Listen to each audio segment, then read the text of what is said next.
Descent into Darkness, a Call of Cthulhu campaign.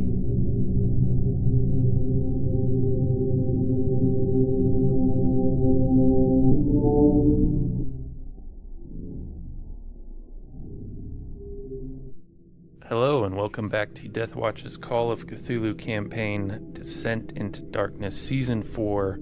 This is Episode 11, and I am Keeper Travis. And today we return aboard the Nemean Lion. All your men and gear have been loaded, the Suez Canal is behind you, and the great expanse of the Red Sea is before you. But before we get into it, let's get an introduction from our investigators. Well, I'm Brandon, and Bartholomew Wentworth is my name, and Desert Expeditions is my game. Hi, I'm Chris. I'm playing Charles Stanton, expedition guide and big game hunter. And I'm John playing Joseph Thompson, a.k.a. Cthulhu. And I'm been in the desert before, too. I think I remembered last time Brandon had packed plenty of powdered water. Is that what you said? Is that just sand? I think that's it's dehydrated water. Yeah, space, dude. you just grabbed a bag of sand, didn't Do you you? just add water? Rehydrate it with added water. Or do you rub it together? No, you just add water. I'm now imagining a scene where you're married and you're dehydrating water in your kitchen, and you come in and you're like, "Wife, what did you do with all my dehydrated water? It's been dehydrating for a while." You just give her a good tongue lashing. Yeah. Don't mess with my... How much water do you need to add to the dehydrated water to rehydrate it, though? It's One to one one. for one. It's a 1-to-1, yeah. Then you gotta stir well. It's an exact science. Yeah, very well understood. So Okay, he's so just the first- running around with a bunch of empty milk cartons at this point. Could you dehydrate your water by salting it enough? Yeah. Okay. If you need to, if you leave it out in the sun. But then you gotta make sure you wash most of the salt off. Yeah, or else it won't be very hydrating. All right. So the first order of business has to do with Dr. Andrews, who I determined does not by himself have the government connection suitable to make some inroads as far as relations would go with the Kingdom of Yemen. However, do you think he might tap the Hermetic Order to widen that network? Yeah, he would definitely check with them. Okay. All right, I'll make a note of that. Okay, so as I said, you guys have been loaded onto the Nemean Lion. You've gone down the Suez Canal, and you're now into the wider Red Sea. Quarters aboard the Nemean Lion are necessarily cramped. This is no luxury steamer. Most of your expedition members must make do with sharing bunks in the crew quarters, kind of on a timeshare basis, right? So, but there are 3 cabins available that will house 6 men in more private conditions, and the task of assigning those 6 men fall to you, Mr. Wentworth, as the money behind this. Who's the lucky 6 that get more private quarters? Well, and you're on Stanton's on this with us now? Yeah, everybody's together now. Yeah, so Joseph and I, and then Stanton and his right hand, or whoever he chooses, and then I'd probably do, who's the guy? Nigel Setford, and then probably Bo Whiteman, just to hold off any complaints. He did get the sense that he was a particular man. Yeah. Yeah, Ibrahim does give up his spot there. No, I got to as well. Right. Thank you for the offer, but I'll stick to the rotations. Then I guess we'll bring on Curtis and maybe Jackson, since he's a friend of Dr. Andrews. Okay. Yeah, they'll all happily take the extra space. Okay, so let's see here. Aboard this steamer, which is, a small cargo ship, it's also equipped to do some fishing as well. You see. Why don't you give us a snapshot, maybe in the morning, Mr. Thompson, as you're going to do your reading of the Armor of the Wheels for the day, like how to cast that of what Mr. Thompson might, like where he might take up to read aboard a ship, either in the more private quarters that you're in or somewhere on the deck where you can smell the salt air. For this book, it will be, just because I don't want to be labeled as like a hypocrite and not believe in and all that, and then they catch me up on the deck sunning myself with an umbrella drink and a cult book by my side. But yeah, I'll just do it in the safe sanctuary of my sleeping quarters.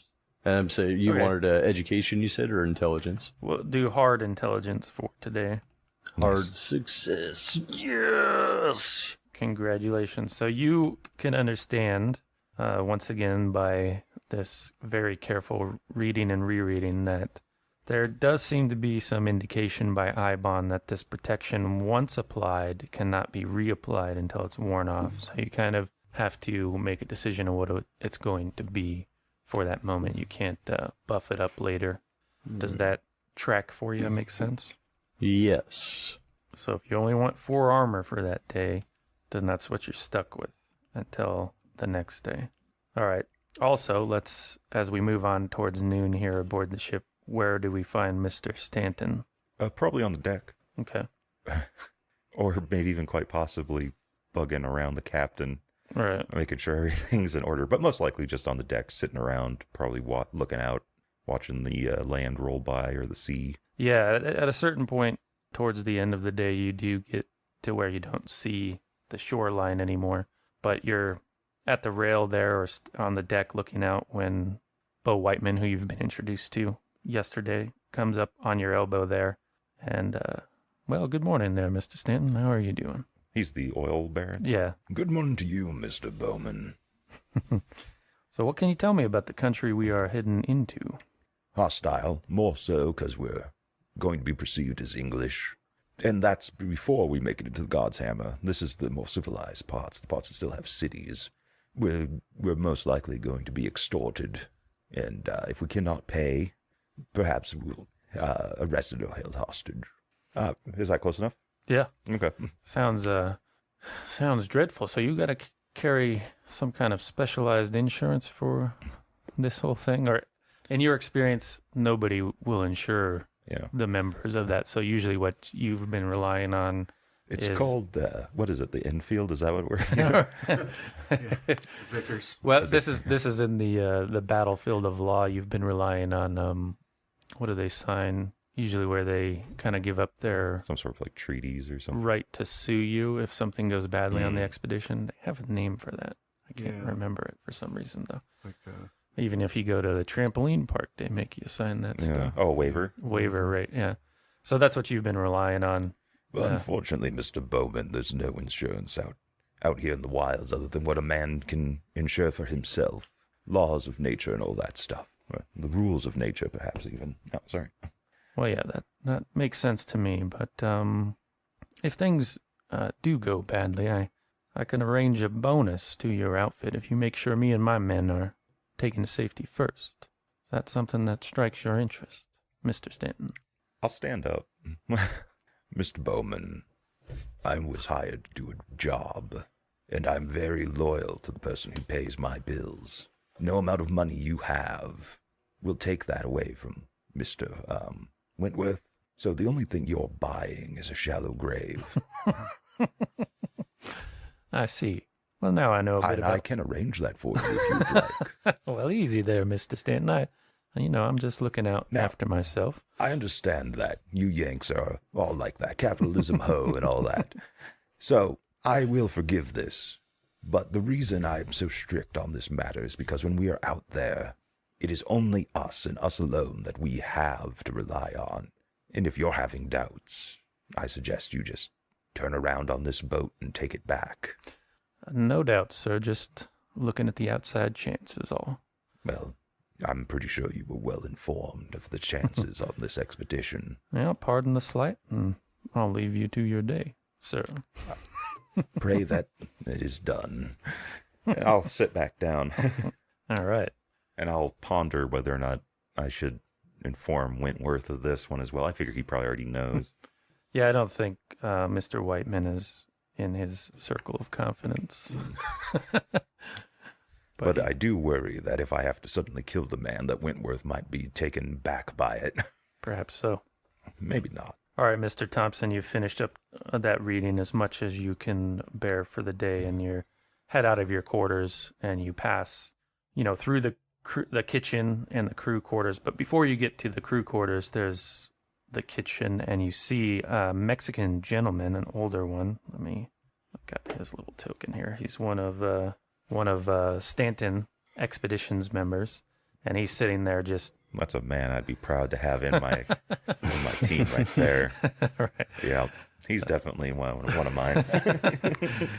And he's got like a crate upended so he can have the flat side there, and he's got a deck of cards, and he's just shuffling them and stuff. But when he sees you pass, without lifting his head, he just moves his eyes up to you, and he's Mexican Monte, senor. He's offering a game to you, Mr. Thompson, as you pass. Yeah. Okay. That sounds good. Yeah, he gestures to another, smaller crate that you can sit on across from him. And he's sort of wordless as he shuffles the deck up a few times. And, basically, I don't know if you've ever played this in real life, John. Any of the Montes. It's a big street scam game, basically, or a magic like trick three-card thing. Monte? Yeah, that sort of thing. But it was very popular during this time for gambling, like a legit version of it where they're not trying to scam you. But basically, he deals out like a card from the top and the bottom of the deck. And the gist is you pick one of those suits to bet on, right? So either you'd pick spades or you'd pick clubs. And if the next card matches the suit, then you win the bet. If not, he takes it, right? So there's a advantage to the house in this case. Pretty good advantage. Yeah. All right. So which you I'm like, sure that spades this, or clubs? I'm sure it's not the first time that I've played a rigged game before. We will go clubs. Okay. We'll just make it one of your daily allowance somewhere under there, right? Unless you wanted to go big. So it looks like he comes out with hearts. So yeah, he rakes your money in and he's like, again? So he leaves that card there face up so that you can see as you're playing the ability for you to make a more informed decision increases, right? There it is. But they usually only, play like 5 or 6 hands before they reshuffle. So you can't, it's not too much in your favor as it goes. So now on. the choice is what the hearts Well, you would do, so yeah, we'd move these over here and then he'll do another from the top and the bottom. And it's the same type of bet. And at this stage, Mr. Wentworth, you walk by, and you may walk on if you wish, but you do see that Thompson has been drawn into a game with a Mexican fellow who you noted in the lineup of Stanton Expeditions. He was only of note to you because they were a recent enemy of yours. Not that you notice him specifically to be your enemy, but anyhow. His dual bandolier probably He wears them all the time. caught my attention too. But he makes the same offer as your passing. So everybody plays against the house in this case, which is him, right? Yeah. So he would just also bet. He would pay out to everybody too. No. Yeah, I'll play. Okay, so what do you can favor there, Mister? Can I choose one of the 3 from the right, or is it only the? No, it's got to be the new 2. So either hearts or diamonds. I'll tap the diamond. Okay. Tap the heart. All right. Oh No. Mr. Wentworth makes some money. Ka-ching. One more, senor. You need to get this guy dealing stud. Right. Stop with these. This game's too simple. Oh. No. So in that case, it doesn't really matter which one. You only have the one bet. Yeah, it's like a push. All right. But you can walk away if you wish. No, I'm in it. Or to you win. pony up. It's like a. Yeah, I'll just Good follow chance, him though. home and rob him. So afterwards, if I lose too much, so let's go. All right, here we go. Oh, I like the course. idea that you'd follow him home after 6 months expedition.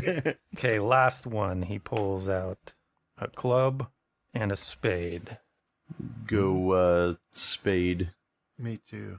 Yep, there's 3 clubs there in the graveyard. That's the wise choice. Let's see what happens. Oh. No luck, senor. Unfortunately, God was not on your side. But yeah, you can play for as long as you'd like. But he's not much for conversation. But he definitely watches like both of you and What's his name? Victor. Yeah, I'll offer my hand. Victor.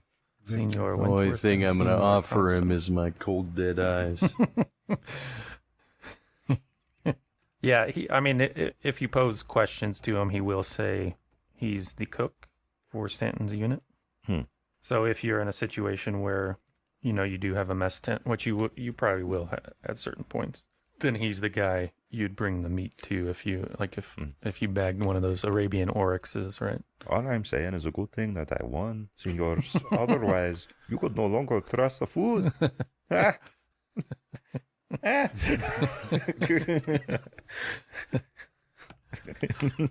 We can replace this with a dual strings of garlic around his neck. No. No, he's got to wear.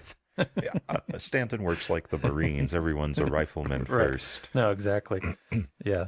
But, he's picking out things of interest about you that Stanton noted, but to him they mean something more. Those marks of the area in which you fought in, where you, like I said, you might have picked up a satchel that has the cultural identity of like where he's from, but he doesn't really ask about it. But you do note that he notes those sorts of things about you. And he shuffles up the cards and he's like, "Gracias, senor," and gets up off his seat and walks on Now's my chance. to follow him home. So yeah, he walks out of the kitchen into the crew quarters. What, we lose at most like 75 cents or something?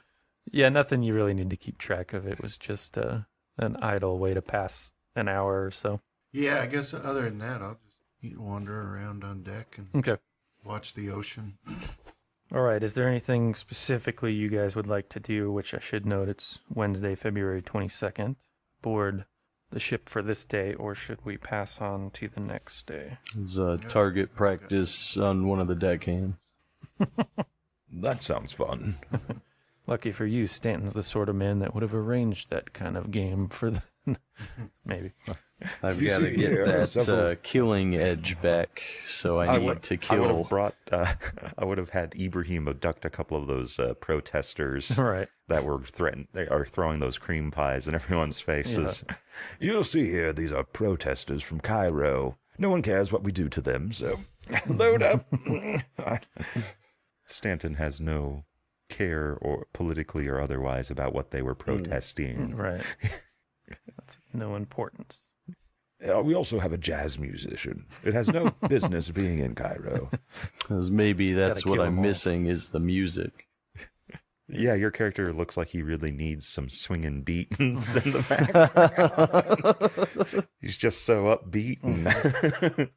Okay, on to the next day, which is a full day at sea. You do begin to see the eastern coast of the Arabian Peninsula as it tracks it on your way to Yemen. So you're looking at like the Emirate of Asir there. That would be the name of the country at the moment. You do see today that some of the crew have rigged up fishing poles. The kind where you're like sitting in a chair and they have a big old pole Yeah. off the corner, and they offer it to anybody who cares that they can take a shot at fishing if they'd like. I will. Yeah. No Yeah, I'll reason do not it. to. Give me a luck roll. Grab my rifle, and we'll fish the right way. Yeah, so did somebody bring some dynamite? I got the luck. Of course. Extreme success. Nice. That Bartholomew Wentworth is an extremely lucky guy. I catch Leviathan. Well, I don't know if you'd want to pull up anything like that in this universe. You'd drive us all mad. Yeah, you probably pulled up the world serpent. It's got to lay through No, here, right? I Dang, pull that up. was almost a critical. I pull up that fish that has gold in its mouth. Which one Wait, is that? which one is that? Oh no, a mermaid. Also, not something I'd want to pull up in this world. All right, Yeah, I Mr. don't Thompson. know if I want to meet one of them. You are given a good fight by a decent-sized sea bass. It turns out to be when you get it up to the side of the ship there. And they have some of the crew there with some big nets to grab it. But yeah, this thing is, let's see. Yeah, it's like a 6-pounder, pretty decent sized sea bass. Now, Mr. Wentworth, on the other hand, whatever's got a hold of your line is going to take some work because it's really, like when you fight against it, you can make very little headway. You're leaning back in that chair, just trying to go this way and that, so you're going to need to finesse it a little bit here. You can keep fighting it if you want, and we can go with a strength roll. You're pretty sure your line is secure enough, but you don't know that for sure.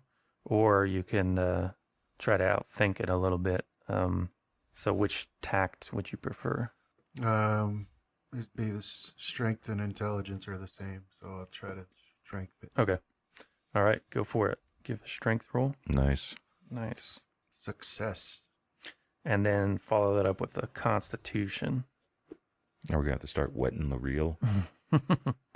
Oh. Dang. Felt there. Like, oh, I'm tired. Push.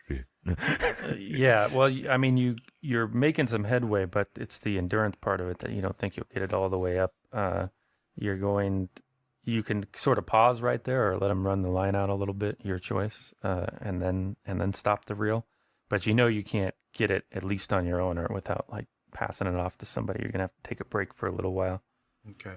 Yeah, we'll let it play itself out a little bit. Okay. See if that. So yeah, it runs out a bit of line, and when you stop it, give it a tug, it doesn't seem to fight it as much on this next one, but you're just paused right there, catching your breath. So give me another Constitution roll. Success. Okay.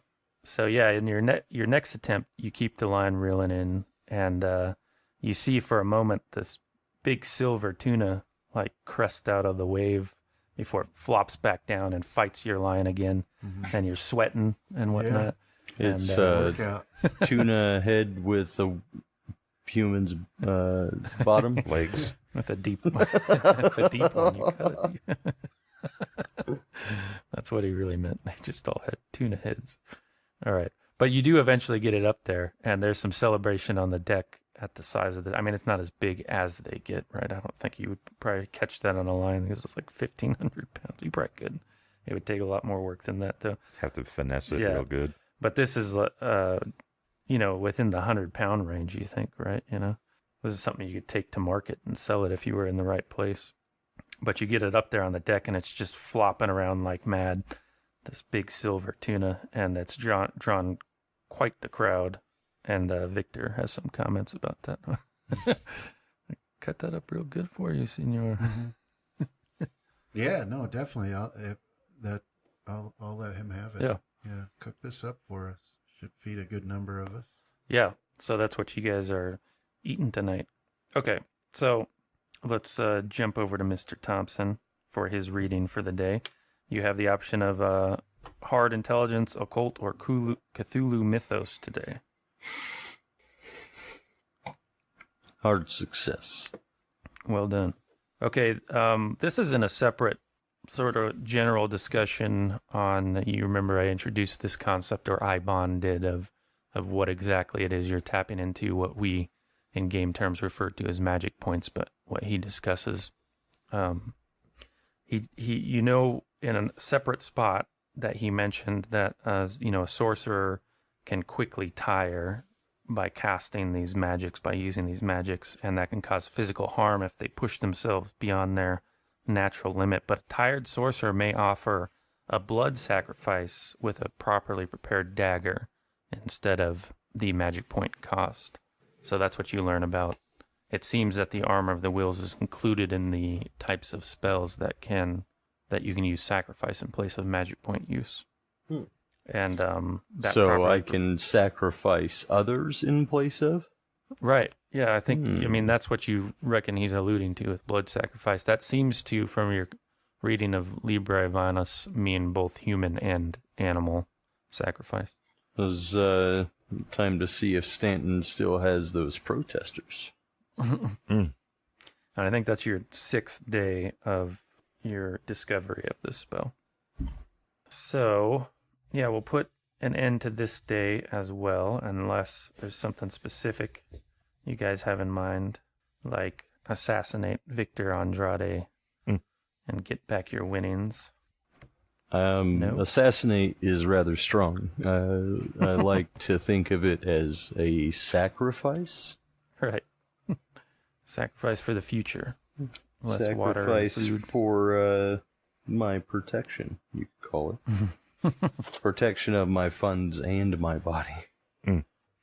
Okay, that night, Mr. Wentworth and Mr. Thompson, as you are sleeping in your beds, they're not bunk beds, they're like on either side of the room. And then you guys have, some shared amenities and a dresser between you and a wash basin, that sort of thing. Anyhow, that night, as you go to sleep, you have a dream. You don't know that it's a shared one, but you are both there. And you also don't really understand that it's a dream, at least to begin with, when you are in it. But you're in a classroom sitting at the only 2 student desks that appear to be in the classroom. The walls around the room have been fitted with floor-to-ceiling bookshelves loaded with books of all sorts, and there's a solitary window open to the night air. You can hear bullfrogs singing from out the window. An old man is standing before a blackboard at the front of the room looking at something he is writing there, which are the words somnum manducari procreari. You guys aren't Latin speakers, though, are you? No. No. Okay. Nope. But yeah, he's an old man, hunched. He's paused with his chalk for a moment, and he has a cane in one hand, and he leans on it. He's bald, and what little hair he has left is cut short, and he has his back to you at the moment. But go ahead and give me a power roll from the 2 of you. Oh, nice. Extreme success. Okay, so there is something odd about this dream that feels more vivid and less absurd than a normal dream, or at least you're not accepting the absurdity of it. Like, one of the absurdities is that there is no entryway into this room except for the window. Also, Mr. Thompson, you think you recognize the figure at the blackboard as Professor Johann Mueller. I will say it in cautious incredulity. I don't know if I said that right. Mueller, is that you? The first spark Professor of light in my eyes. Professor Mueller, you suddenly hear that behind you, to your surprise. I'll turn around and I'll start fishing for my pipe. I'll put the chalk down, start fishing. And I'll kind of stop mid-fishing in pocket. You are not young Thaddeus or Greenwald, right? Yeah. Where is he? I'm seeing this too, Mm-hmm. and I see Thompson's there too. Yeah, and you're kind of aware of the absurdities in a dream that your mind would normally smooth over, that kind of clue you on to the fact that this dream is different than other dreams, in a sense.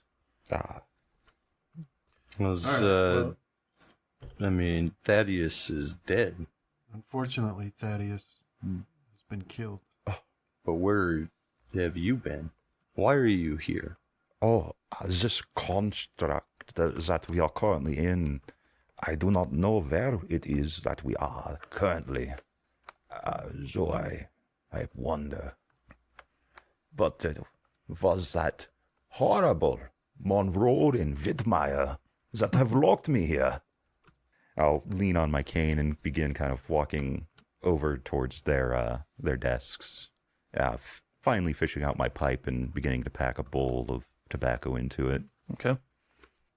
Monroe is dead too. Good riddance. He was corrupted by the consortium. Perhaps you have heard of them. Foul creatures. But I happened upon his corruption, and he quickly turned on me, sealing me away. I do not know how long have I been here. I don't know what you're talking about, old timer. I don't know who you are.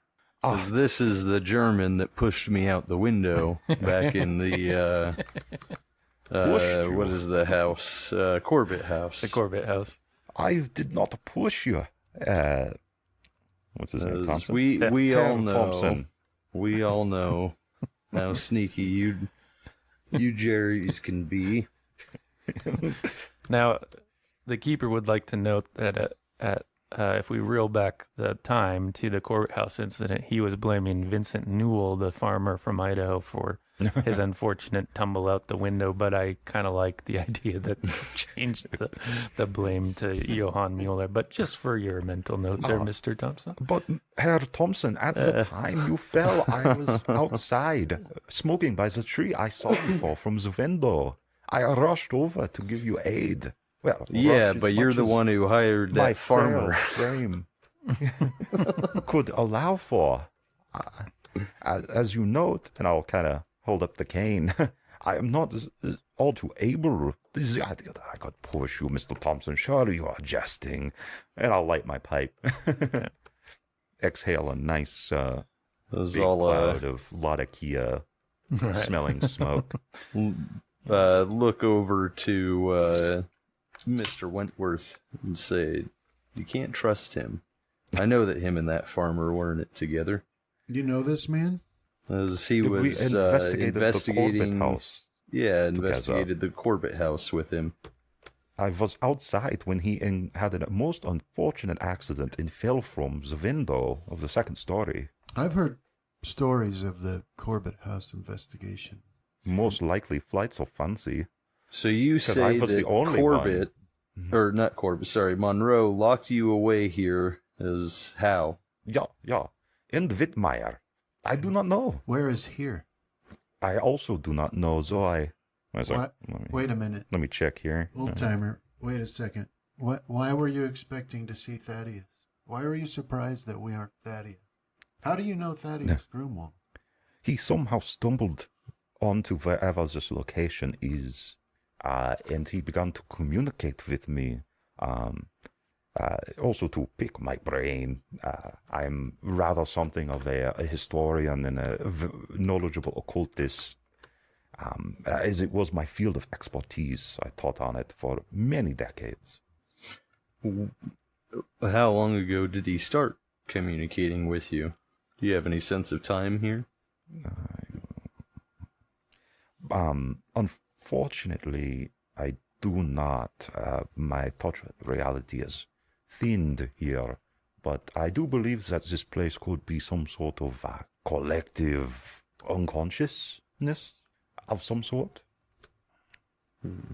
Who's unconscious, though? Or collective consciousness, I'm sorry. Collective. Everybody, all things are collective in this state. Everything that can dream, perhaps, or go unconscious in general. What do you do here? Currently, I just peruse the books and wait for Thaddeus to appear so that we can discuss the ongoings in the outside this prison. What was the last thing that he discussed with you? Just a second. Next time, give me if there is a next time, an itemized, bullet point. Okay. You can also wing it, too. Okay. I do believe that he was talking to me about some of this stuff, though, so I'll go with that. He was telling me that he was going to some expedition into the desert, perhaps to a city. I was very interested in this city. All such things have such a potential for lost knowledge. I wonder what we could glean from such a place. So where are you? Well, I guess first, Thaddeus died on this journey. I know you've said so 3 times already. Yeah. You probably got him killed, but he was a bright boy. It's too bad. When you are not here, where are you? I am always here, Herr Thompson. And how did you guys get here? Yeah. Indeed. Yeah, I was gonna say, how did we get here then? Let's see. I don't think I know that, but yeah. Did Thaddeus ever explain to you how he stumbled upon you? No, he didn't. But a cogent question from Mr. or Professor Mueller is, had anything odd occurred recently to you guys that might have drawn you to this place? Thank you, Herr Narrator. Is there perhaps any, Dr. Kimball, that is. any, items? Oh, Dr. Kimball, of course. How could I forget my good friend, Dr. Kimball? Any items that have recently come into your possession or, that were perhaps Thaddeus's? I'm sure this was Victor and his damn card game. That's why you can't trust the our neighbors to the south. Most of Thaddeus's effects were sent along with his body back to the United States, but I did retain his writings and an idol. What the...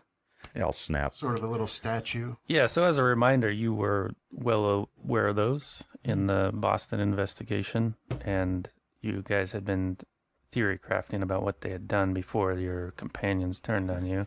Me and Monroe were theory crafting, going over, because we would find these idols to Zagyva all over the greater Boston area.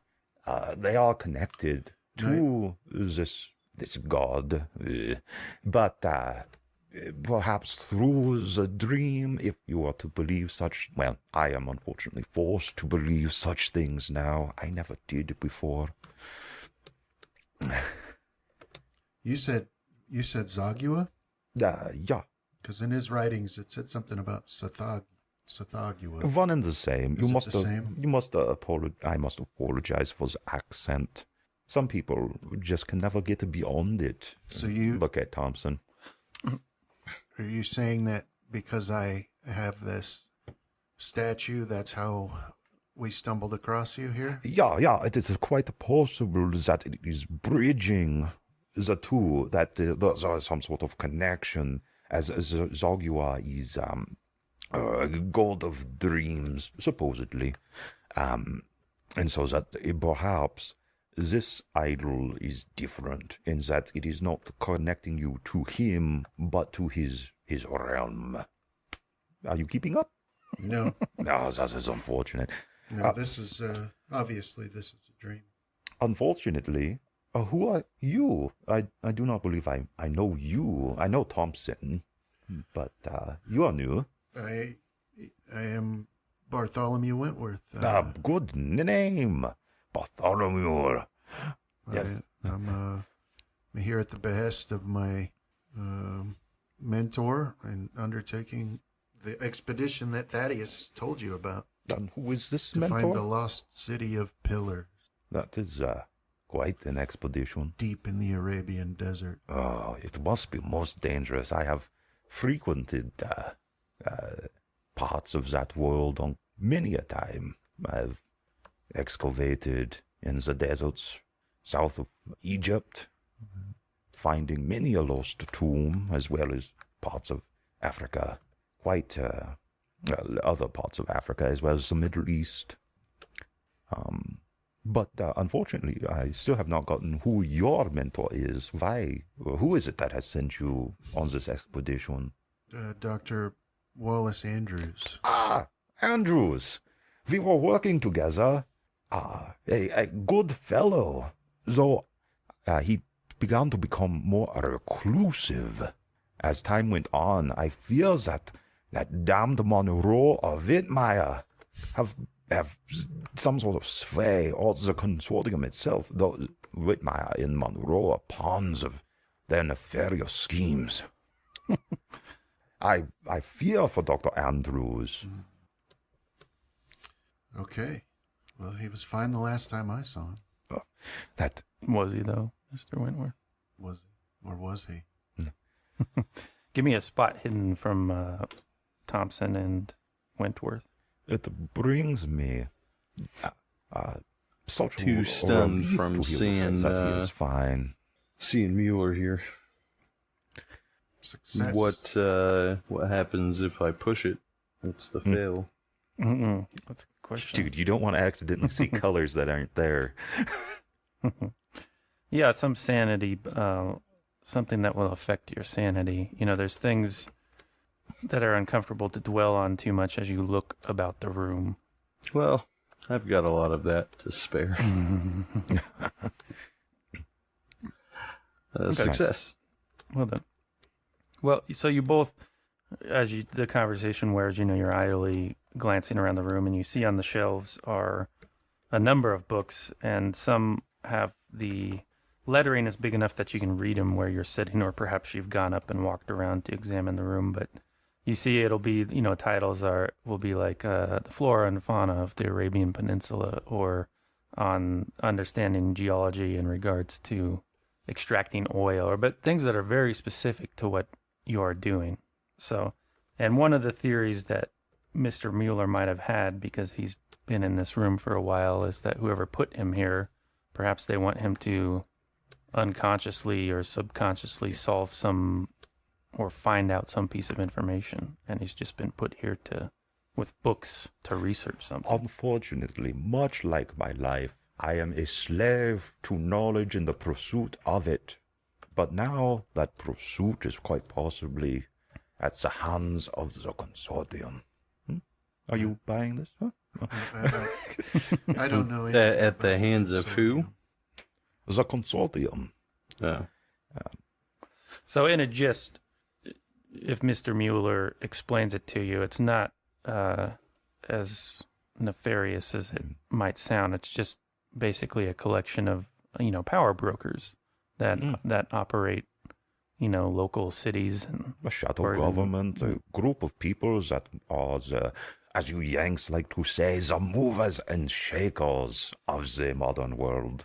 It's quite exciting if they were not wholly evil and snake people. I've heard of them. Oh. But anyway. So you're here, you think you're put here to help us? I wouldn't say help, but whoever it is wishes me to gather information on these subjects. Perhaps they have an interest there, which very well could be that if they have an interest, or you have an interest, that these two things may not be the same. You could be in opposition to them, and I am, as I see no jailers or guards here, I am more than willing to bend all of my knowledge in helping you in your expedition. Yeah, you guys can give me an idea roll or an intelligence roll, the two of you.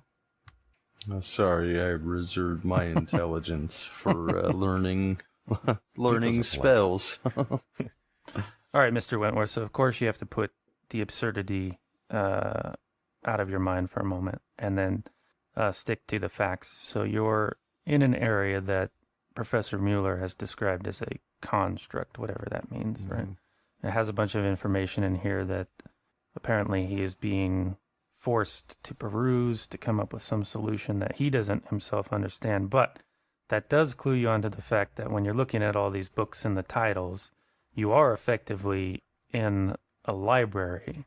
And if this experience can be repeated and, you know, you would have access to a library where you otherwise would not, to answer certain questions that might arise.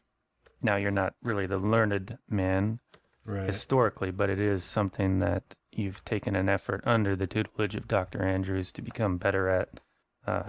So yeah, it remains to be seen whether these books work beyond just seeing the titles, you know. So you might be curious enough to glance at one or not. Definitely. I want to wander over there and start. Yeah, well, if you grab down like the flora and fauna of the Arabian Peninsula, you get a very detailed, you know, what's the word I'm looking for? Not Wikipedia. What do we call it? Like an encyclopedia of the animals that appear on there. Could he check that against like notes he's seen, like from Stanton? Yeah, your own knowledge, notes from your... Stanton. The information does appear to match up with that, as far as you can tell. Okay. And the other portion of the idea is that Mueller, in the course of the discussion so far, has mentioned that he taught history, the occult, and I believe you're an archaeologist too. So, so anyhow, yeah, he's a expert at that sort of thing by his claim. you doubt Mr. Thompson in his present state would back that up, but that's a note to have in your mind. Okay. And I would be honored to fight back against the consortium in any way if there is even an inkling that they are the ones who are forcing me to learn about this peninsula. I am very much believe by your very visage that you are not a pawn of theirs. Well, that much is true. I am glad to hear it. And of course, they'll appreciate any assistance we can gain. Of course, that all assumes that I'll remember that this happened when I wake up. Very, very much so. It is quite possible, These dreams, the quicksilver and shadow that lies between is a most fascinating riddle that humans have pondered for countless eons. So you are very well to be very... Well, go ahead and we'll do a hard psychology roll before you wrap up this dream here from the two of you. I have failed. Did you want one for me or Thompson? Thompson. Okay. Sorry. Yeah, not me either. Okay, so there's nothing about, not to change your predisposition towards him or anything like that, Thompson. That's not what this roll is, but there's nothing in your examination of what he's saying that doesn't appear to be what he's saying. There's a little bit of neediness to him, but desperation. You read that as, you've seen people that have been in prison before. The human contact when it occurs is, it's in short supply, so they're like a man dying of thirst when they come across water. They talk too much and too fastly, and but that's what you read it as, basically. Yeah, I'm not getting any bad vibes from him. No. I mean, other than he's German. I mean, Thompson has one because of his understanding that he got pushed out the window is mistaken. Deep-seated racism towards the German kind. Yes. I wish that one day I could help him past this shortcoming of his. Help him lead a better life. There is one oddity that occurs is that his this Professor Mueller's stomach starts rumbling loudly, and usually in the moments of silence when you're looking at a book. So yeah, that's occurring to you right now. Oh. Do you eat here? Unfortunately, no. It's I think it is a reflexive action by the body. So the two of you get a sense that the dream is about to end. You can't quite put your finger on it. It's almost like listening to the way when you're filling up a container with liquid, the way the sound changes as it gets fuller. There's something like that occurring, and then it drifts away, fades to nothing. And you are left, because of your power rolls, with the intact memory of the dream and the oddness of it. Yeah. So then instantly I need to go. I mean, he's in the same room with me, right? Mm-hmm. Mr. Thompson. Yeah. Either wake him up or go over to him and say, "Did you just have it?" I was trying to help you. Wish he had failed his power roll. Like, what?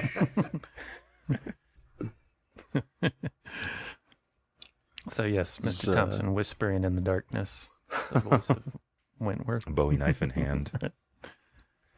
It was rather strange, though, that you would ask me that, because you were in my dream. That was real. Along with... We both had the same dream. Another. And you saw him too, the old man. It was Mueller. And you knew him. Yes, Professor Mueller. And then I'll retell the tale as old as time. Was German conspiracy. Was the death of a German friendship. Idaho conspiracy. There was a lot of immigrants there. Planning it for years. But Push one Mr. Thompson from the window. Yeah, in the summer of 1920. he was part of an investigation into the Corbett house that I was briefly part of until an injury made me step away from it. But I need he was as normal as an old man who loves books can be, and that believes a little too much in fairy tales.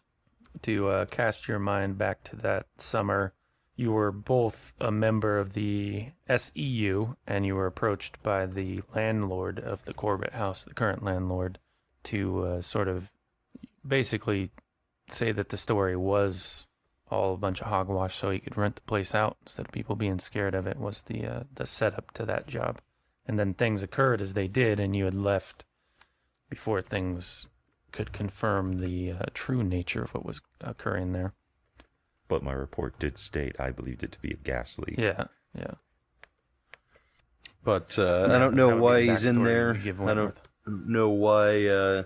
I didn't know Monroe as well as I'm sure our current employer did. But he came and he talked to me for a little bit about the Corbett house, and that's where I met him. And we had some other dealings, but so that's do you really know about what it. this consortium is that he's talking about?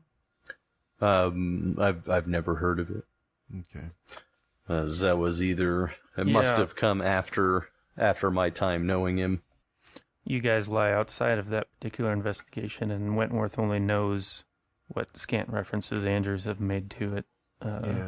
You did have some contact with Monroe personally, Mr. Thompson. He had spoken with you about the investigation into the Corbett house. He wanted some clarifications on points from your point of view sometime during that whole thing. And also you were a benefactor of his, or not a benefactor, but the recipient, the beneficiary in the way of the Liber Ivanus, although he didn't choose you directly. It was the decision of his assistant, Anita. That's how you got it. It was from him. Didn't you also get a letter from Corbett as well? Or Monroe got a letter from Corbett? Yeah. Yeah. But none of those referenced the consortium, though, right? The consortium, right? Mm-hmm. Yeah. Well, and that's just it. He interviewed me for that, and I had some various other dealings with him.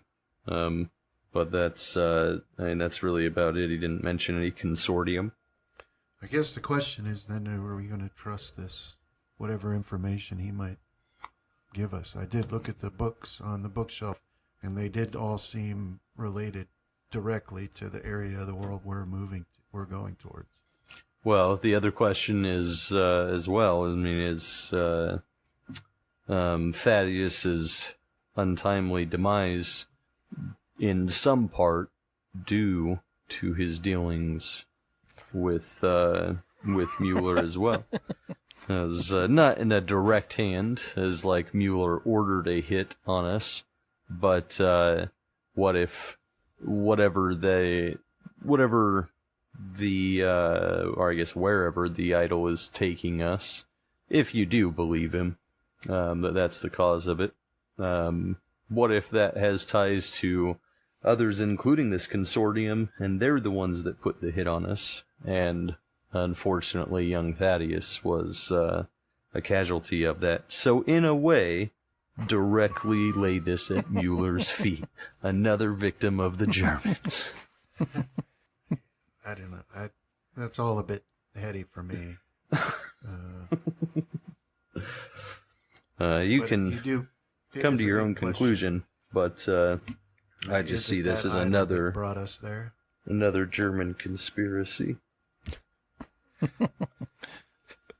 It's the only time Thompson shows emotion is when the Germans are involved. Well, I'd kill them all if I could. The next step then will be to test out if that idol really is what's making us have the same dream. Yeah, Mr. Thompson, I'll remind you of the potential issue with that you've read in the Liber Ivanus, if it can be trusted, this divine hunger that's bestowed on people around these idols. Yeah, I will remind him of that, is that to beware the hunger that... But you are an unbeliever, and Thaddeus's propensity for fruit is hardly a confirmation of anything. And Well, I mean, everybody likes fruit. But if you're going to believe an old man in a dream, then you should also, I guess, just heed caution of the words of a sorcerer of old, which is this insatiable hunger that comes along with those. So if we do have it in here, as I may find some other sleeping arrangements. Well, I suppose that's as easy a way to test as any. If we suddenly find that we can't control our hunger, then we'll know it's a real effect. Do you feel hungry now? No. No, Neither do I. In a extraordinary way, just the normal. It's early in the morning. I ate a bunch of tuna last night, so I'm good. The fish was quite delicious. And that was one heck of a catch. So your dream took up most of the night. You guys woke up a little earlier than you might have ordinarily, which puts you into Friday, February 24th, which is the day you'll be arriving at the port in Alhodada on the coast of the Arabian Peninsula. So, like a lot of harbors from prior to the modern era, this one has inadequate storage for the larger steamers like you're on. This isn't the biggest of boats, but it is still bigger than the small fishing boats and merchant ships they had in centuries past. So the Nemean Lion must necessarily anchor out beyond the bay, and smaller ships will ferry you all into Alhodada and your gear, which is quite a process. The first thing you notice when your little boat arrives is that the harbor smells of tanning, and fish are the big offenses when you get there, and tanning is quite a big one if you're not used to it or haven't smelt it before. And also, arriving here is like traveling in a way back to the Middle Ages. Here you see the cosmopolitan areas like Cairo, which are ancient cities, but they've also been caught up in the inexorable, I can't even say that word, I don't think, the march towards, modern times and architecture and stuff. That hasn't really come here yet. So it's kind of stuck in a phase of the past. So the houses are mud brick, streets are dirt or cobbled for the main ones. The styles in the Yemeni or Islamic fashion, you do notice some Ottoman influenced buildings here and there. Most have no glass in their windows, and some of the poorer dwellings still have thatched roofs. You don't see much in the way of electricity in these places. They're still lit with gas lamps and whatnot. You do see the curious sight of an old but now destroyed German wireless station here, a relic of the bygone Great War. But yeah, you're all departing these smaller ships that are manned by the locals that let you off into this harbor. And you can see there is quite a bit of trade that's occurring here. You see a smaller merchant ship with the lettering on it that says the Highlander. And you can take that they're a British merchant ship by the flag that they're flying on the mast. But that's also at port. It's small enough that it can come right up to the harbor, the docks and whatnot. You can see a quaint hotel, just the single one, that would offer lodging. There's also a bar of sorts, although not the kind that you're used to, because it's heavily or primarily a Muslim town, so they're not serving alcohol here, but you can smell roasting coffee, wafting out from the open door as you pass down this main cobbled road. So yeah, there you guys are. In the port town, Alhodada. Now, according to you, Mr. Stanton, this is what you've been doing, languishing in your hotel room all those weeks, is going step by step in this journey. So here in Alhodada, you knew, and you and Ibrahim looked at how severe the terrain change was from sea level to Sana'a, which is your next stop. And they did have a paved road from Alhodada to Sana'a. So possible car rental. Because otherwise it's on foot or camels, which would extend the journey out quite a bit. So I'm going to figure at some point, maybe in the boat ride, I was going over the basics, but I'll turn to Wentworth and I'll say, well, for this next leg of the journey, we're going to attempt to procure some vehicles, as we have a paved road from here to there to Sana'a. Is that? Yep.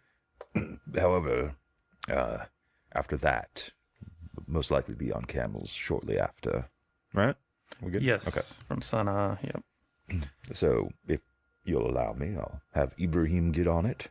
Yes, of course. All right, Ibrahim, you heard the man. Find us some vehicles if you would be so kind. Yeah, he I want to be away from this place.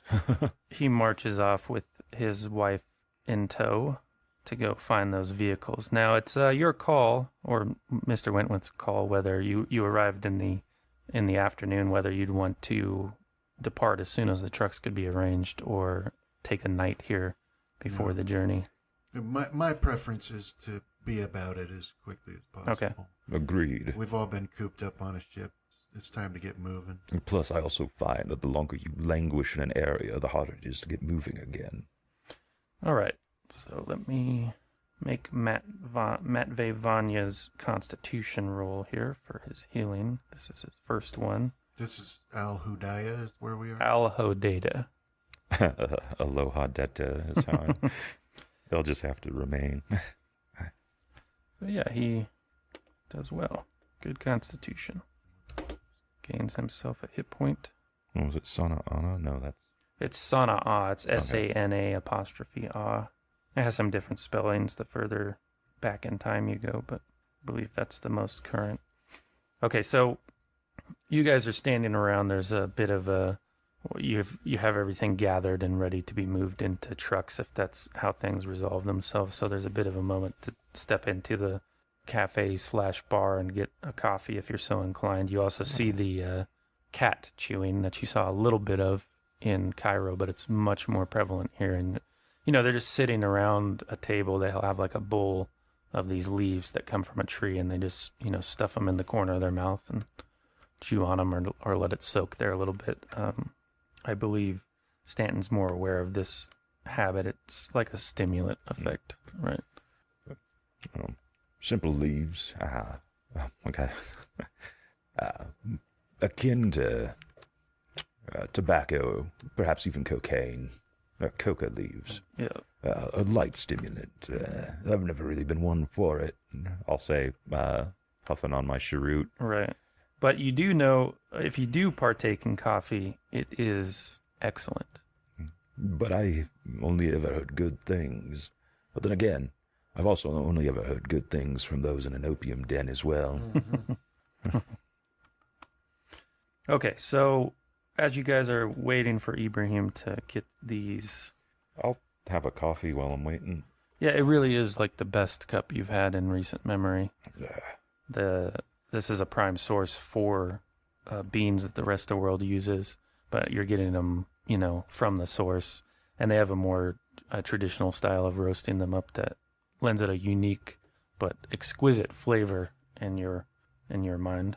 So let's see. There's something you guys see when you are here, just sort of a curious sight. Let me share that with you. It's these goat herding women that come in from outside of town. So yeah, they look black mages. Right. So that's how they dress, and they're herding the goats into town. But it's a very odd, such a weird difference in cultural dress, something you're not used to seeing, that it is striking when you see it. I'll gun them down for they can cast flare. Yeah, so you're watching them, but at some point, Mr. Wentworth, you see a fellow who you recognize, and he is walking with purpose towards you. And where you recognize him from is the valet or the butler of Lady Waverly. And he has somewhat of a shamefaced expression on his face as he's looking at you and walking towards you that you're almost certain is just for show. A well-practiced embarrassment for not performing whatever task he was supposed to perform at the highest level. It's like, Mr. Wentworth, do you recognize me? Yeah, your name was... Mr. Arbogast, sir. Yeah, Arbogast. What brings you here? Well, we've reached a point where I can't stay hidden any longer, so I thought it was best to come right up to you and tell you what I'm about. You've made quite an impression with Our Lady Waverly, and she sent me off after you to ensure your safe return. And I was wondering, before you travel any further into this godforsaken country, if you might consider boarding that Highlander there over there. He gestures to the British merchant ship and returning to Our Lady. It would save us both a lot of trouble. We have that option, or we can both go die in the desert. Mr. Arbogast, I will do no such thing. Sorry you've wasted time and effort, but I'm sure she'll pay you for it. I do not think you got to know her well enough, sir. I got to know her well enough. But not in the way that was important. I'm sure you did know her in that way, but that's none of my business, Need sir. to get some of that goat herding clothes, put it over, put it on her. Well, there's nothing for it then that you let me travel with you. It'd be much more comfortable for me if I did. I'm not sure I can make it shadowing you all that way to wherever it is you're going. I recommend you consider that. And then I can return you safely when your business has reached its conclusion. Let me pull him out. But you can go ahead and answer your question, or ask your question, and answer it too if you'd like. So, Mr. Arbogast, you want to come along with me on this expedition? I do not want to, but I am obligated to. If I return to Lady Waverly empty-handed, it will not be good. Have you given thought to just not returning to Lady Waverly? Well, I'm a man of duty, sir. She has tasked me with this, and I will see it done. Why has she tasked you with this? She wants me to return you to her. You're her new... I don't know. Who knows the thoughts of... So you stay here for a while, and she'll get over it, and she'll move on to the next thing, and then you go back and say, my apologies, I couldn't find him.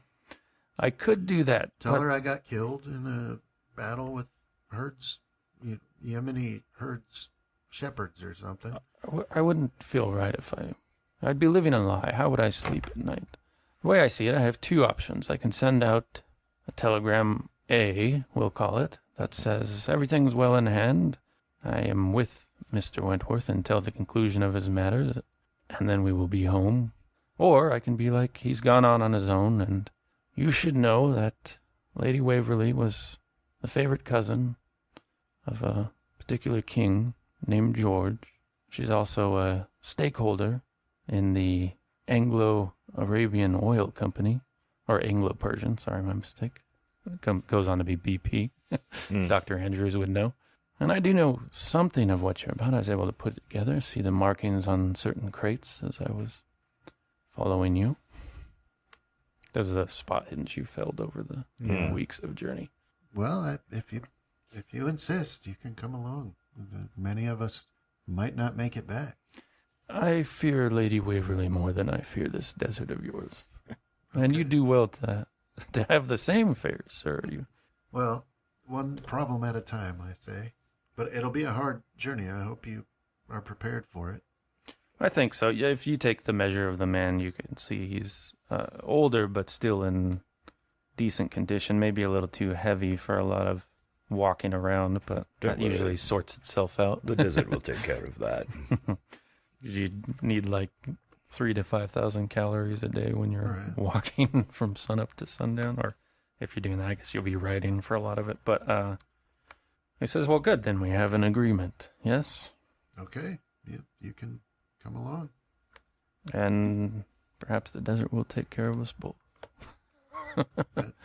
In all likelihood, it will. But it's your funeral. So, where do I put my stuff? In the ground. So I'll get him set up. I'll introduce him to some people and say he's my personal... Is this the one you would like me to sacrifice? I mean, I don't have any problem with the man. I'm sure he's a wonderful guy. I just, There are some indications, as I mentioned, when you first got a look at him, to remind you of the scene leaving the SS Mauritania. She had, he had bent down to listen to the much slighter and statue Lady Waverly and gave you a considering look. And the things you had noted about the man were, sunken knuckles and some scarring on his face from some sort of past conflict. And you see that again, so he's not a man unused to at least fisticuffs, you would guess. All right, so yeah, you get him. Meanwhile, Mr. Thompson, Just tell him that he ain't gonna punch his way out of where we're going. Unless he's Chris Redfield. But one of the Standard Oil men comes up to you, Mr. Thompson. Do you partake in coffee? I'm sorry, I was reading that message Chris was putting in. What did he say? Do you partake in coffee? Yes. Okay. The dead soul likes coffee as well. So yeah, one of the Standard Oil men, this is one of the two men, geologists, as you understand it, that Bo Whiteman brought with him. He comes up to you and he's like, name's Mitchell Brown. Good to meet you, Mitchell. This is Joseph Thompson. Hey, Mr. Thompson, I'm kind of embarrassed to ask, and his hand slips inside of his coat, and he pulls out a flask that when he shakes it, it's empty and it rattles. He's like, you know where I might refill this? Doesn't seem like they go in for whiskey around here. Well, I brought a cask. I know you did. Yes, if you were coming to the desert, you might have been more or better prepared, but I can help you with this. Oh, that would be great. That would be swell, Mr. Brown. Go down to Sorry, I'm Mr. Brown. the 70 other casks of whiskey that we have in the. This is the whiskey holding area. I know none of these casks are yours, but this one is mine. Okay. Yeah, it's kind of piled around on the harbor in an ordered fashion, because I don't think. Gotta keep it under lock and key or Finnegan, and we'll get in there. But yeah, I'll draw him off some from some of mine. You're a heck of a guy, Mr. Thompson. I never, in my wildest dreams, imagined I'd travel to a place where you couldn't get a proper drink, but here we are. What do you think of that? That's kind of funny. What kind of people do that?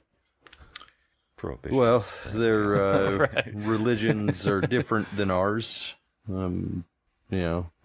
Lesser, as some would see it, but yeah, some of them have some weird feelings or weird beliefs, about alcohol and whiskey itself is not native all over the world. So, I suppose we have the religious types to blame at home, huh? And he elbows you in the right.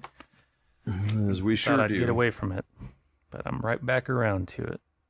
Well, it was nice to meet you, Mr. Thompson. Thanks, and Just here's to you. take care of where and who you drink that in front of around here, though, as I'm sure that you're safe with our companions, but don't go offering sips to the locals, as we may find you stoned in a pit somewhere. You really think they'd take offense? As I would be willing to put money down on it. Okay. It's not saying much based on your your gambling with Victor or Vincent Victor. Yeah, it was Victor. As that was change. It's because he was using Santeria to. As I could always change it and say I'd be willing to bet your life on it. All right, Mr. Stanton, you were watching this exchange at a distance, and you had just been doing some people watching because now everybody's together, and you're just getting a sense of how it's all going to shake out. Where maybe. the problems are going to spring up from. So, you can mark that in possibly another Flanagan sort. It's weird. Everyone here seems to be getting along perfectly, yet I feel a tension in the air. Perhaps it is I who am the problem in this group. No, it cannot be me. It is them who are wrong. But Ibrahim and his wife appear, and Ibrahim says $10 per person, $5 per 100 pounds. I think there's enough trucks to get us up there if that's the route you want to go, boss. Excellent, Ibrahim. All right, I'll tell him to bring him around and we'll start loading.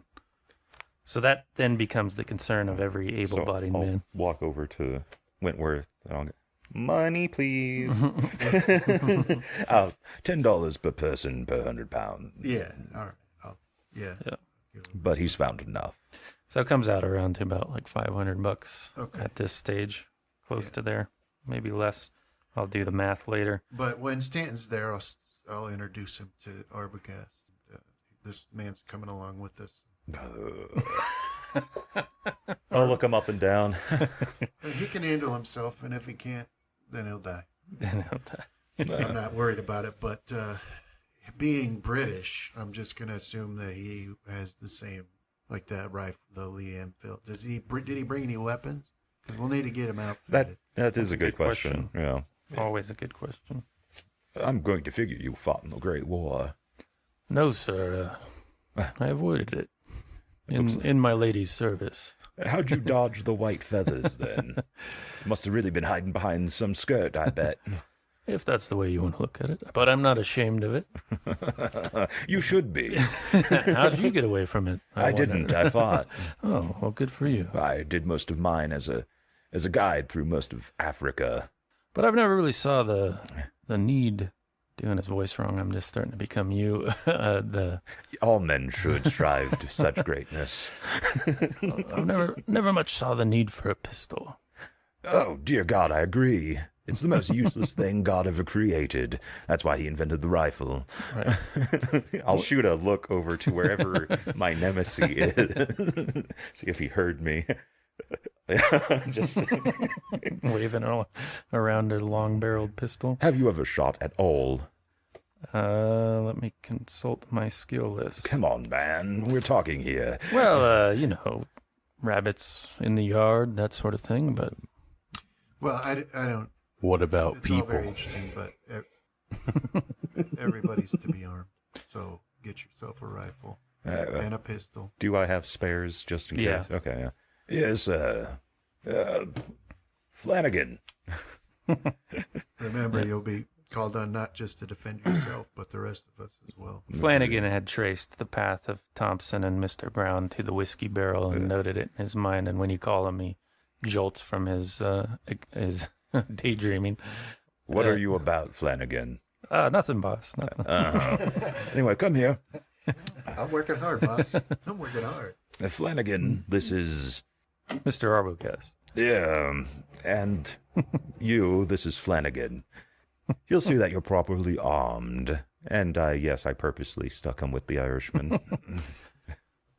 After you, Mr. Flanagan, and he follows behind him to go get his Enfield.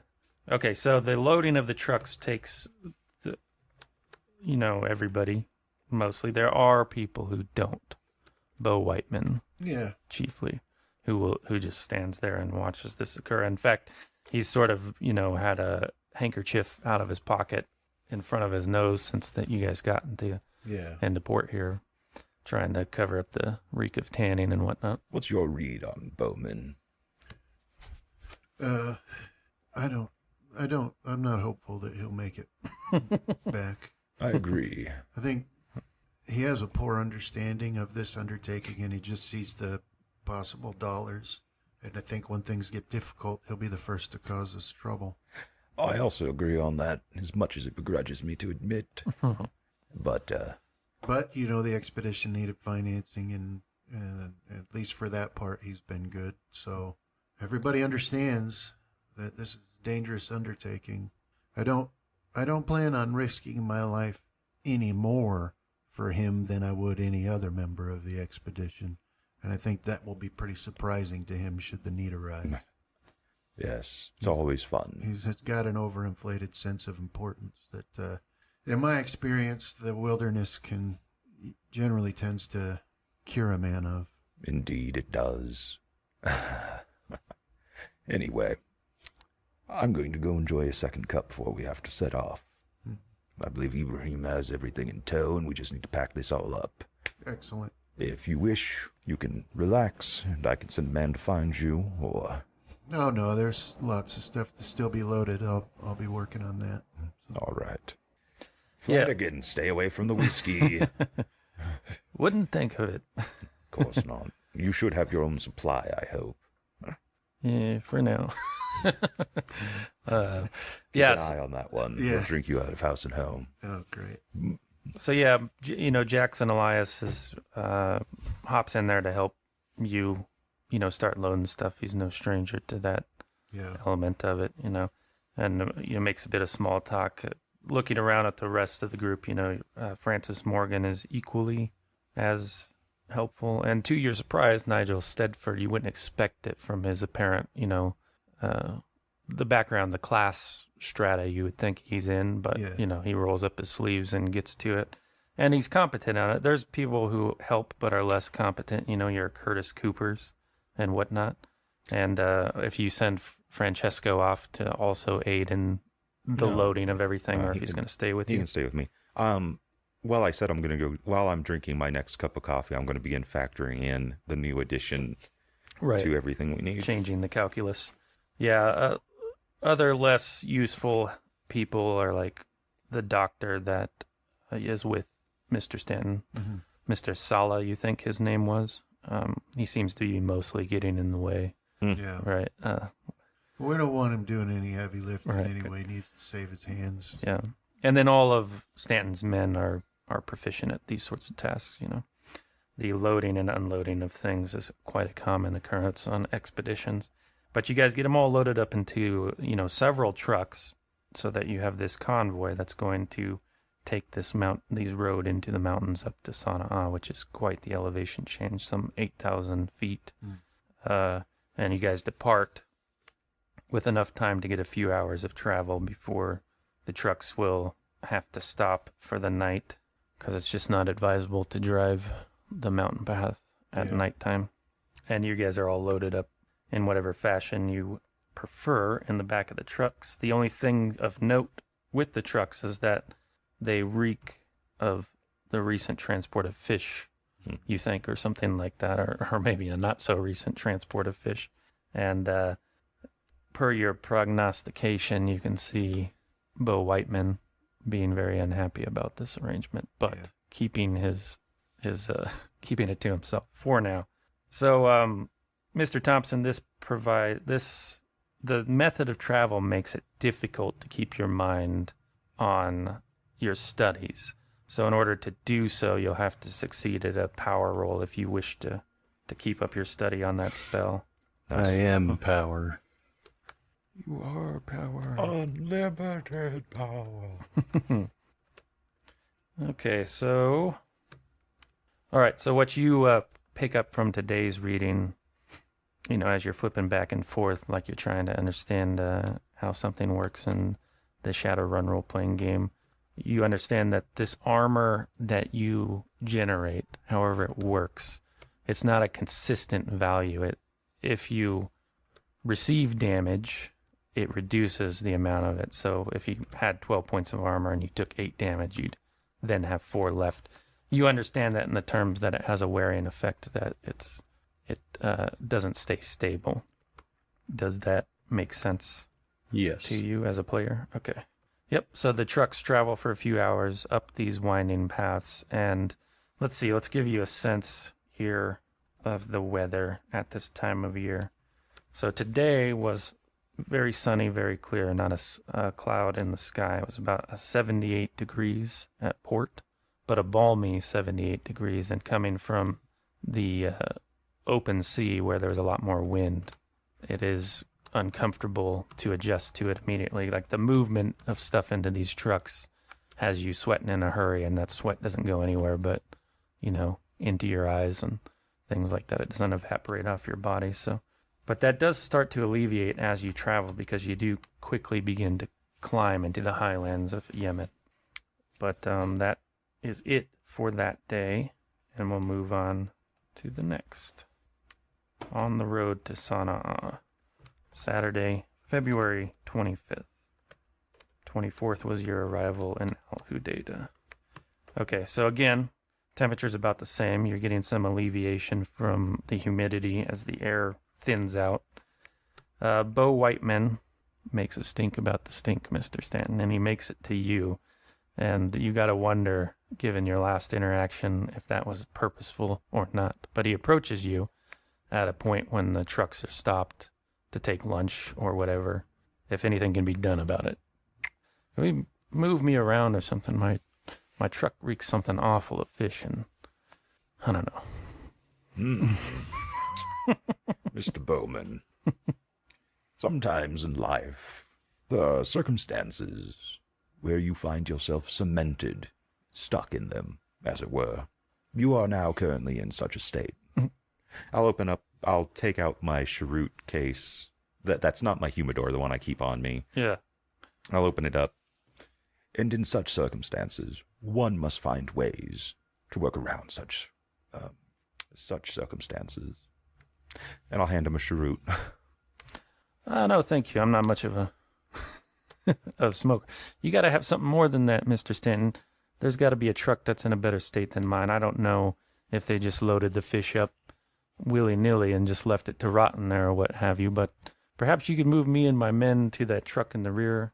Should be a small thing. We're already stopped. I don't see the harm in it. I'll snap the cheroot case closed and I'll put it back in my pocket, and then I'll put the cheroot in my mouth, light it up. I'll exhale a big plume of smoke his direction. Okay. All positions are final, Mr. Bowman. If you wish to relocate, I suggest you speak to each man individually and ask for him to switch places with you. But I will not, like some school mom, play musical chairs with you. I suggest you abide by what has been given, what God has chosen to give you. This is your lot, much like Job. Goodness gracious, Mr. Stanton. Haven't you people ever heard of hospitality? I have been most gracious a host. In fact, I believe that if there is some sort of afterlife, when I get there, God will look down on me and say, you, Charles Stanton, amongst all of my children, are the most gracious and humble. For you played host to a damned American who couldn't just sit and shut his mouth for a second. Oh, I see. That's how it's going to be. All right. All right, Mr. Stanton. You are not here at my leisure. You are here at Mr. Wentworth's, and I suggest you take any further issues up with him. I'll do just that.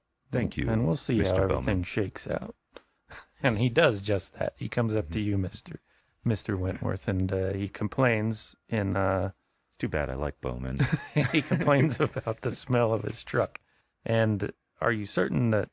Does he say that Stanton said he could switch, like how James and Dean do their stuff? You can see he wants to say something about Mr. Stanton, but he bites it off at the last minute, and he says, well, he said I ought to take it up with you. Maybe something could be done. Me and my men could switch out. Is there a chance that he heard the conversation? Yeah, you can give me a listen roll. Listen. I have no ears. Where is the conversation having place or taking place? Well, the trucks had pulled off the road a little bit, so lunch could be prepared, basically. I didn't. Too windy out here. Okay. People are being loud. Well, I mean, you can get up some of it by the body language. Although I will say this, Mr. Stanton does strike you as a man where you don't have to do too much before you get on his nerve. So it could be one way or the other. But he does come up to you and ask about switching, and he's like, boy, howdy, that Mr. Stanton. He's a fella, ain't he? That he is. Yeah. Anyhow, small request. I didn't think it'd be too much of a problem. You don't see any issue with it. I was thinking those men back there in that back truck, you just, put them up front. You want me to? I mean, you want to switch places with them? Yeah, Mr. Stanton said he.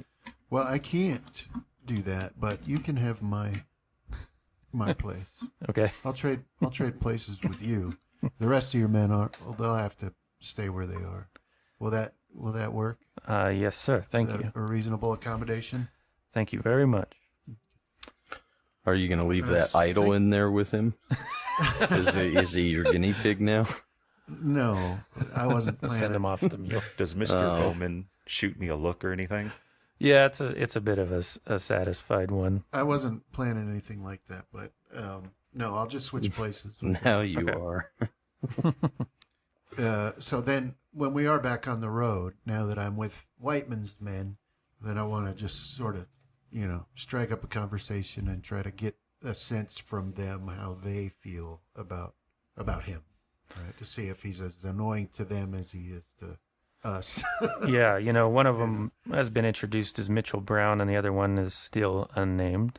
But they share a cautious look, and they're like, "Well, sir, who really likes their boss that much, right?" But I'm not gonna say any more than that. Well, you understand? No, I'm just trying to, gauge the general mood. That's all. Has he been treating you well, or any of you regret coming along, or is there anything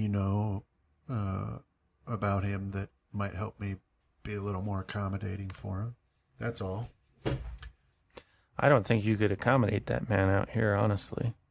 Right. I don't really see any fancy hotels around or sweet tea brewing in the sun, so I don't think it's going to happen. But he'll be all right. I mean, there's a reason he's where he is, I think, right? Shouldn't there be? Talk around in the company is he's a killer and he can smell oil. So yeah. But yeah, that's as much as they really have to say. You can tell they're very, very. They don't really want to open up more. I mean, you could try to prod them more with a skill roll, No, I don't really. Okay. That's good enough for me.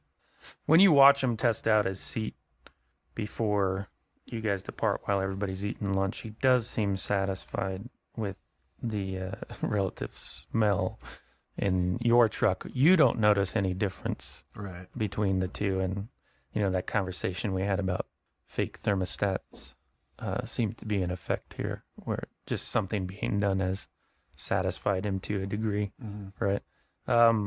Mr. Thompson, you were in a truck, I suppose, with Mr. Wentworth, so now you have Bo Whiteman there, but you had been sitting next to Jackson Elias, who strikes up a conversation with you, and he begins it by saying, I think I kind of recognize you. You're from the SEU, right? Or you're connected to them in some way? Yes, as I'm a member. He provides that he's spoke there as like a guest lecturer on occasion. Maybe that's where he recognizes you from. I've not had the pleasure of seeing you speak. Yeah, maybe not. You just look sort of familiar. But if you were there on other occasions, maybe you weren't a speaker, but a guest? Yeah, well, I was a guest lecturer, I guess they would have on occasion. A bunch of kooky types there, but I won't speak too badly of the place. It was kind of what got me going, I learned of it through Mr. Rupert Merriweather. I don't know if you knew him at all, but may he rest in peace. But he got me some of my first opportunities on my early books to speak, and those were the first places that would take me, because the subject matter isn't, for just the everyday fella. But what draws you to? I mean, you don't look like a wackadoo, pardon the expression, but what draws you to the mysterious, Mr. Thompson? No, I'm definitely not a wackadoo, as you put it. Yeah, I've been in cells for most of my adult life, but before, as I was in the war, and this is more of a getting away experience for me, as a chance to travel outside of the U.S. or the States, and see some of the areas that I had visited before. Well, I understand that. I get antsy if I'm back home. Honestly, I much prefer being out here. It's dangerous as it can be. But you didn't know any of the other... Maybe we have a common friend through Mr. Monroe, rest in peace, or Mr. Whitmire. Did you know those two gentlemen? I had some interaction with Mr. Monroe. Mr. Whitmire, while I have heard the name, does not... He's one of the, he does not ring a bell. He's one of the best guys you can know. Well, that's too bad. I've heard some great things about him. Outstanding character, I'm sure. Well, I often extend this invitation to people I travel with. You watch my back, I'll watch yours. How's that sound? That sounds just fine for me, and or to me, sorry. What, I guess, what in your experience should we be preparing for? As you seem to have some, pardon, no offense meant, but outlandish stories and, news to report. Yeah, well, most of the time it's nothing. Occasionally it's just local trouble, but every now and then things can get a little shaky. So, that's just what I'm preparing for. But both of us, how being does one countrymen, make such preparations? Good question. I haven't quite figured that out. Did you read my books? You mentioned something about what I report on. Yes, I've read a couple of them. Well, I've seen one of your stories and then picked up a copy of one of your other works, something about Peru. Yeah, well, when I get to the odder things, I kind of make an effort to leave it up to the reader. Do you think that I believe some of those things happen by your read? Well, it definitely seems like you believe something in there. As maybe not all of the things, as there's a definite skepticism in some of the writing, but for the most part, I do join a couple of these investigations, as one of my early ones was on the subject of the Corbett House, as if that is familiar to you. The name sounds familiar. I can't say much more beyond that. Well, it was a house that was purported to be haunted, and what we found, or at least what I found, it seems like nothing more than gas leak, like was actually reported the first time. Right. Well, in that case, I suppose I'm like you. I mostly like to just stick with what I can see, and that's what I believe in on the day-to-day, but I think a little bit like you, the world's a big place, and there's a lot of wiggle room in everything you can't see, So I do keep an open mind when I can. So, Mr. Stanton, perhaps still fuming at old Bo Whiteman. Out of the corner of your eye, you see Francesco bend down and pluck up something off the ground, and that draws your attention away from the reprehensible Bo Whiteman to whatever Francesco's getting into. And you can see he's picked up a human skull, but give me a spot hidden. Success. Check mark. So yeah, he's, as a kid would, he kind of like freaking out with this, but not in like I'm having a mental break way, but more like, oh, this is neat. And, he's tilting it this way and that. And you can see in the eye socket the shape of a spider in there, right? Mm. And you see that creepy sort of hydraulic type movement as it's being jostled about, and it starts to crawl like towards the eye socket. Yeah, I'm going to rush over there and just smack it out of his hand. Yeah, so the skull bounces across the ground, and the spider vacates the empty skull, and you can see that it was a widow. They look a little different here, but it's in that variety. But a big one, maybe the size of a 50-cent piece, just goes crawling away from the skull. He's like, hey, why did you do that? Yeah, I'll cock my hand to backhand him. I'm still contemplating on whether... But then I'll, point to the spider. Death lurks out here, Francesco. In every corner, in every shaded spot, you see that. It's deadly. It'd kill you, boy. Next time, however, seeing as you're so indignant, perhaps I'll let it. No, you're right. Thank you, Mr. Stanton. Thank you. You're welcome. And you figure with that, that's probably been long enough for a lunch break. So I think we would close today's session probably as you're giving the call to load them up. Time to get going again.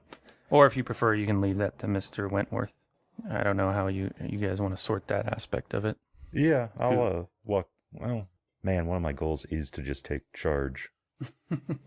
Yeah, I'll, at the very least, no one else has to abide by it, but my men will. Right. So I'll pack it up.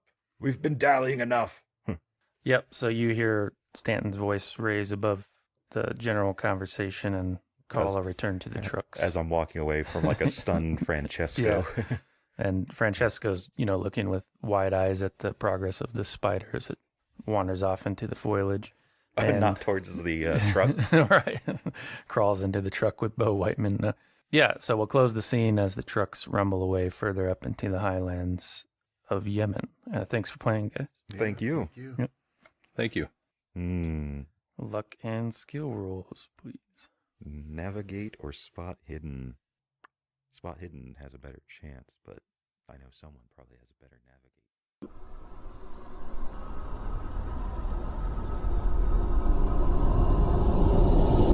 This has been a Deathwatch production. Thank you for listening.